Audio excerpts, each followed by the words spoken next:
Di video kali ini saya akan mencoba berbagi video tutorial lagi bagaimana cara untuk menyalakan HP Vivo tanpa tombol power. Mungkin untuk teman-teman yang sedang mengalami kasus untuk di bagian tombol power HP Vivo-nya rusak, teman-teman bisa coba dengan cara yang saya akan berikan di video kali ini. Oke, langsung saja kita ke caranya. Langkah yang pertama, kalian siapkan dulu untuk kabel casan seperti biasa ya teman-teman. Langkah berikutnya, kalian tekan tahan lama di bagian tombol volume bawah ya teman-teman. Kalian tekan di bagian tombol volume bawah, tekan seperti ini, tekan dulu,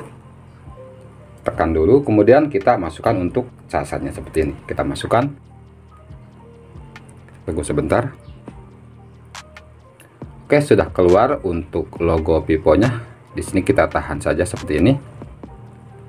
Jika sudah agak lama, kita lepas untuk tombol volume bawah. Kita lepas, kita tunggu sebentar. Nah, jika sudah masuk ke menu seperti ini, teman-teman kalian perhatikan, kalian langsung klik di bagian restart ya. Kalian klik di bagian restart seperti ini, kemudian kita klik OK. Nah, maka HP-nya akan mati dan kemudian akan menyala lagi dengan sendirinya. Oke, di sini kita tunggu. Nah, oke, HP-nya sudah mulai menyala lagi. Segitu dulu mungkin untuk video kali ini. Terima kasih. Wassalamualaikum warahmatullahi wabarakatuh.